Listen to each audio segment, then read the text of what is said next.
ফুল ফুটুক আর নাই ফুটুক, আজ বসন্ত ঘোষণা করেছেন অভিনেত্রী মধুমিতা সরকার। পাশাপাশি তিনি ফুল ফুটিয়েছেন নিজের পোশাকে, নানা রঙের 10,000 গোলাপ। অভিনেত্রীর জীবনে এখন ভরা বসন্ত, সেই আনন্দেই কি তিনি ফুল সাজে? সপ্তাহের প্রথম দিনে ফুলকুমারী হয়েই হাজির হলেন সামাজিক যোগাযোগ মাধ্যমে। সবচেয়ে বড় কথা, নিজের পোশাক সজ্জা নাকি মধুমিতা নিজেই করেছেন। আনন্দবাজারকে অভিনেত্রী বললেন, নানা পত্রপত্রিকায় দেখি কি সুন্দর ফুলের পোশাকে সেজে সবাই মডেলিং করে। অনেক দিনের ইচ্ছে আমিও করব, সেই শখ পূরণ বলতে পারেন। নিজের শখ মেটাতে নিজেই ফুলের বাজারে হাজির, বেছে নিয়েছেন 10,000 রং বেরঙের গোলাপ। এরপর বানাতে দেন পছন্দের পোশাক। মধুমিতা বলেন, গোলাপগুলো আমার এক পোশাক শিল্প বান্ধবীকে দিয়ে বলেছিলাম ফুলের পোশাক বানিয়ে দে। কেমন পোশাক চাইছি তার ডিজাইন আমিই করেছি, বান্ধবী সেটা বানিয়ে দিয়েছে।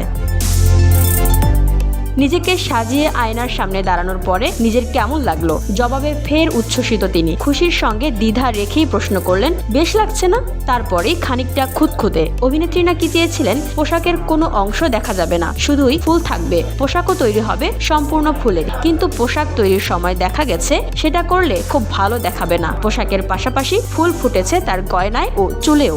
মধুমিতার মতে, এই খুঁতটুকু না থাকলে বেশি খুশি হতাম। মধুমিতার জীবনে বসন্তের সমাগম, তার জীবনেও প্রেম হয়ে বসন্ত ধরা দিয়েছে। বিয়ের উদযাপনের পোশাকও নিজেই ডিজাইন করবেন। হেসে ফেলে জবাব দিলেন, ভাবনায় আছে, আগে দিনক্ষণ ঠিক হোক, তারপর বিয়ের পোশাক নিয়ে ভাববো।